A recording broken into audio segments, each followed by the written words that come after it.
Thank you for joining me. I'm Gord Long. A reminder before we begin, do not trade from any of these slides. They are commentary for educational and discussion purposes only. Always consult a professional financial advisor before making any investment decisions. In the April issue of the Long Wave video, I discussed the misinformation and hype unfolding in this election year and how the hype can be a dangerous cocktail for investors not doing their homework. Since then, a lot has obviously unfolded, and therefore I wanted to revisit the election, but from a slightly different view. I want to show how economic reporting is being hijacked to match the happy face election year narrative that is being foisted on us.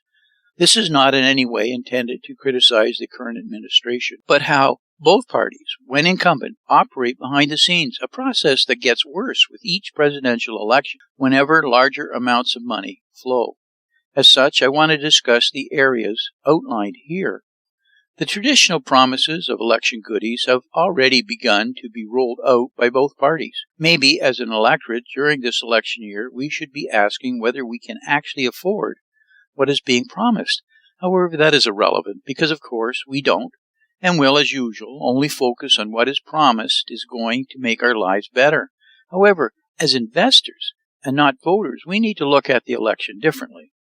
We can be assured that the promises are seldom delivered, and it is what they avoid talking about that is important.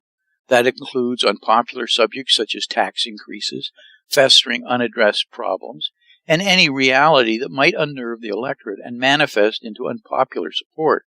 This, however, is what investors need to focus on, and what it means to the economy and markets during the run-up to the election. Irrelevant of who wins, what is awaiting us after the hoopla is over? It is a given, both historically and with every promise made, that we can expect spending to be boosted. The unique problem during this election year is we have already been spending at a level never seen before.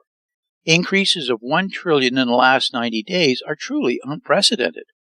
We have already been spending as though we have a wartime economy during peacetime. This chart is highly likely to surge higher once again, especially since the debt ceiling cap was intentionally removed until after the election. Election year spending surges are so expected that both U.S. parties agreed to defer any agreement on the possibility of limiting the growth of government debt until after the election. May the best man win and worry about the consequence only if you win. How does that sort of thinking work out for you in running your household? Party now and worry about the damage and cost later? With the money even already flowing, real retail sales are now slowing as consumers are being reported on earnings conference calls that they appear to be tapped out. Walmart recently reported that though the low end is horribly stretched, the revenues are being held up by higher-end customers becoming new clients. New and expanded taxation is with little doubt coming after the election, but how will a tapped-out consumer handle higher taxation? Fiscal spending and the expansion of the money supply also precedes higher inflation. Inflation levels we have yet to get fully under control. The bull market era of falling interest rates has come to an end. The increase in interest rates to combat inflation has delivered the greatest 4-year loss in over 100 years. This can't possibly be the right time for more fiscal spending. Lowering rates is not what you do when you're about to increase spending. Have elevated inflation, and you have full employment and extremely low levels of unemployment and jobless claims. However, if you want to get elected, you need to get the rates down, inflation down, and yet tout a strong economy. Somehow the government must deliver the rising green line shown here. Let's just for a moment accept that magically the government does achieve this. Maybe then the real investment question is, what does 2025 and beyond look like? For those that follow technical analysis of markets, this is a classic high probability pattern of what we should expect. The technical analysis actually reflects the reality of the current economic direction. We are already in the midst of the third greatest bond bear market in history. The chart shows yields versus bond prices, which we were previously showing. We are likely near an intermediate top in interest rates, with everyone screaming for cuts before something breaks, including both parties. There is little doubt, to a lot of serious analysts, that the rate cuts won't be sustained much beyond the election in late 2025. What we're doing in this run-up to the election is only going to make things much worse during the election hangover. The evidence is quite overwhelming if you care to actually look. But let's not confuse reality with what must be done to win an election. The spin must be believable enough to be used as fodder for campaign messaging. There are strong indications that the U.S. economy is already slowing, though corporate profits are strong and we have full employment. If an election is to be won, that narrative must change. There are strong indications that the U.S. economy is already slowing, though corporate profits are strong and we have full employment. Very soon we need to see unemployment hit and push through 4%. Jobless claims to begin aggressively rising, inflation appearing to be weakening again, and GDP projections beginning to weaken. We at Matasi see all these unfolding over the next 90 days so that the election economics will allow the changes that must be made to deliver the election year narrative. The political narrative and spin will become about actions urgently needed to address a slowing economy and associated layoffs. We need immediate Fed rate cuts. And secondly, we need fiscal deficit spending. The spending rationale can be expected to be centered on the current reliable standby excuses, further green sustainability programs, the war on climate change, foreign security threats, supporting new Americans as a result of the mass immigration that is going on, urgent student loan forgiveness, commercial real estate and banking financial instability that must be addressed. Unfortunately, the reality is that inflation isn't falling, and indications are it will be rising, especially considering fiscal spending will be inflationary, and we are putting in place major Chinese tariffs, which are inflationary for imported goods. Couple this with already extreme loose financial conditions, and your election platform is exposed. The Fed can't control service inflation, energy, or food issues, which grow by the day. What is to be done if an election must be won at any cost? Never fear, the incumbent party establishment is well along on that fix. A fix which will hinge on the success of a triumvirate of three powerful controlling bureaucrats. A triumvirate of unelected, indentured bureaucrats pulling the required strings at just the right time and in just the right coordinated fashion. Who are the triumvirate, and how are they controlling the fix? Let's explore each of the three and what they're actually doing to make this happen. First, there is Janet Yellen, the Secretary of the Treasury and former Federal Reserve Chair. I have written extensively in my weekly newsletters and prior videos how Yellen is working overtime behind the scenes to accomplish this. She has been creating unprecedented stealth liquidity to keep the economy humming along in an attempt to delay an inevitable economic slowdown to buy the Fed time for its inflation fight and quantitative tightening efforts. She has done this through what I label here as two stages. First, Yellen used the facility of short-term T-bill offerings to reduce the reverse repo Fed holdings from $2.7 trillion to less than $400 billion, thereby injecting $2.3 trillion and more directly into the economy. We have never seen this much money injected so quickly and directly by the Treasury before, short of during wartime possibly. More recently, in Stage 2, shown at the bottom, she has capitalized on the ARB, or arbitration, of the Bank Term Funding Program, the BTFP, by the major money center banks to fund large leverage hedge fund buying of U.S. Treasury long-duration debt coupons. This additionally positioned leverage hedge funds to fully capitalize on a Fed rate pivot and keep the Treasury auctions full of buyers for ever-expanding issuances during the election run-up. But Yellen has done much more than that to set the election strategy in motion and guarantee the hoped-for outcome. Yellen's recent quarterly refunding announcement, or QRA, suddenly highlighted limited further growth in auction size, suggesting that the fiscal spending would be brought under control. Of course, now that she has topped up the TGA, the Treasury General Account, to nearly $1 trillion, she has plenty of money to pump liquidity into the financial markets between now and the election. The Yellen's QRA additionally focused allocation supply on short-term T-bills versus long-term coupons. Less coupon supply helps alleviate demand pressures, which would force prices down and yields up if foreign buying continued, as expected to be a potential strain at Treasury auctions. The global Treasury market auction participants watch the QRA closely for signals. To put Yellen's signal in perspective, we need to look at the 10-year Treasury chart shown here. The 4 orange bubbles mark each quarter where Yellen announced her QRA. Starting on the left, when she announced it, yields immediately went straight up. In the second bubble, as the market started anticipating her move, it went straight down after her release. Again, we see the same behavior with the third bubble. When she was chair of the Federal Reserve and had no control over QRA, she no doubt realized how influential its release was in setting expectations and sentiment. Now, as Treasury Secretary, she is using it even more effectively to achieve her government funding needs. Since the announcement, shown by the fourth bubble on the right, with black notes inside, the bond market immediately dropped anticipatively, as she needs it to at this point. Everyone has been surprised by the degree the bond market fell on the latest CPI, except, of course, those that have followed Yellen's signals. It was a particularly vital message to the Stage 2 highly leveraged hedge funds, equipped financially to buy longer-dated coupons due to the BTFP ARB, knowing that they were safe with little loss risk.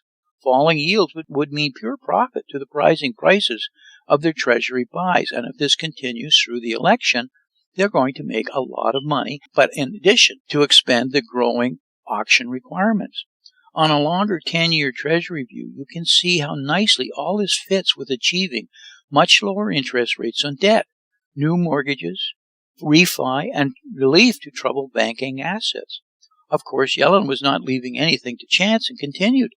Yellen's additionally announced a brand new Treasury buyback program as part of the recent QRA that allows her to buy back treasuries in the open market, thereby impacting price and yields based on Treasury-created demand where needed. In similar fashion, this is how Japan used yield curve control to manipulate Treasury yields anywhere on the curve. Think of this as Treasury's version of quantitative easing for better tuning adjustments and signals. I wrote extensively about Yellen's recent urgent trip to China. There, Yellen attempted to pressure China, who had previously been the second largest holder of U.S. debt, having reduced their Treasury holdings from $1.3 trillion to $750 billion thereabouts, to assist in halting further selling. She likely gave them some sort of incentive. We speculated it involved the deferring of trade tariffs on China until after the election. They may be announced publicly, of course, before the election to gain political points, but no actual implementation to a result until after the election, therefore helping China indirectly with its current short-term problems. Being an important member of the Triumvirate, Yellen has additionally, and very importantly, taken action regarding the important supplemental leverage ratio, or SLR. Yellen is expected to have changes finalized to the Basel III SLR before August. This would effectively incent banks to increase Treasury holdings, which they have been limited to as the banks have reduced being market makers carrying inventory. This will have a major result in ensuring increasing election year goodies can be paid for through increasing Treasury debt supply. These are only those initiatives we are currently well aware of, remembering that Yellen's stealth liquidity Stage 2 is still operational, but needing only Yellen to ensure that rates would be heading lower, prices up, so that the leveraged hedge fund operators would not be exposed to holding the bag on their purchases by yields rising. This is where the second member of the Triumvirate comes in, the Fed Chairman, Jerome Powell. As if right on cue at the recent FOMC meeting, Chairman Powell was extremely clear and pointed in reassuring that he did not see rates heading higher, only currently potentially higher for longer. It seemed to many a somewhat strange need to say this, but was exactly the additional assurance the leveraged hedge funds needed to hear, and bond yields fell almost immediately, which is an indication of bond buying. Jerome Powell has delivered what an election year requires, the narrative that yields are going down. This is translated by the broad electorate that everything must be fine. Inflation must have been beaten, and their lives will return to normal when they formerly could afford food, energy, services, and goods that delivered the American dream. Bidenomics would therefore be touted as having worked after all. Very importantly, in the controlled narrative is that Powell has been clear that though he does not see rates going higher, he sees rates going down if the strong unemployment numbers were to start weakening. Then presto, as if right on cue, the April labor numbers suddenly start to weaken slightly. We have long advocated the labor numbers were much weaker than the Labor Secretary's Bureau of Labor Statistics, or BEA, was reporting. It was time for the BEA to be more in line with fellow Biden cabinet member Janet Yellen Powell's needs. This is where the third member of the Triumvirate comes in, Julia Su, an unelected bureaucrat, an unconfirmed Biden appointment as Labor Secretary to do some of the heavy lifting. It is only since former Labor Secretary Marty Walsh abruptly and surprisingly resigned that the BEA has come under heavy criticism from the financial analyst community for the sudden suspicious data coming out of the department since his resignation. Long-used private data, which has traditionally supported the BEA statistics, simply no longer neither matches nor supports BEA reporting.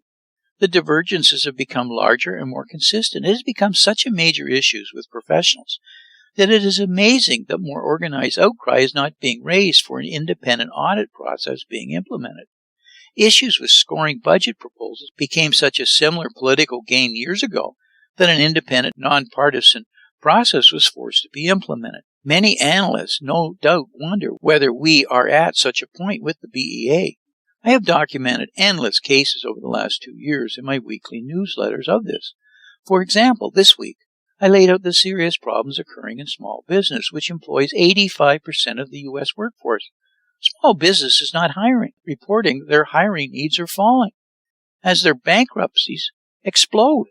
Yet the labor report until this month shows historic low unemployment and jobless claims level to people that employ 85% of the working population in America. Even the latest labor report still asserts that the unemployment level is only 3.9%. It makes no sense. Month after month, we see broad-based layoffs being reported, retail chains shutting down, and smaller high-tech companies failing. Yet the labor numbers say everything is better than fine. It is as good as it gets. Maybe it's not as bad as these numbers may suggest, but it certainly is not the levels that are being reported. Examine this list of the total percentage of company workforces that are being cut. Yet the BEA just pumps out this nonsense and the election campaign runs with it and other distortions as needed. We've reported continuously the 3 to 6 sigma reporting anomalies over the last year. The one observation that has consistently stood out to us that you may be interested in is that job reports from the major Democratic states, specifically California, New Jersey, Pennsylvania, Illinois, and Michigan, are off the scale on either end depending on what data requirements are to support the current Bidenomics narrative. They go from one extreme to the other. I show here the extremes both ways that these states exhibit, but consistently fix the required government narrative at that time. The biggest culprit is California, where, interestingly, Julia Su was the California bureaucrat previously in charge of this source reporting. It is this sort of coincidence that makes everyone suspicious, and confidence is lost. If we are right, then over the next 90 days, expect the labor, employment, and jobless claims to abruptly change their tone. If we're wrong, we'll graciously apologize for our false conclusions. The worry of a slowing economy will no doubt open up the floodgates of Keynesian-driven fiscal stimulus into an already overstimulated economy. It may be the same as placing electric cardio shock pads on an already dead patient, but it's coming. It isn't really about resuscitating a slowing economy, but rather driving government debt. Don't forget, it currently takes $1.50 of government deficit spending for every dollar of economic growth that must be achieved. It takes $2.50 of government debt growth for every dollar of economic growth. The only way to hold GDP up going into an election is to pump credit and debt growth, and that is what must be done, because it must show strong economic conditions.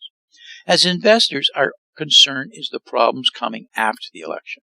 Jamie Dimon, the well-respected chairman of J.P. Morgan Chase, has already been brutally honest in his concerns that inflation, in his view, is still a major problem, and as a consequence, is preparing contingency plans for his bank for the possibility of 6 to 8% interest rates. His fear, as he states, is the potential deadly ravages of stagflation, which we have been warning about for some time now, is dead ahead.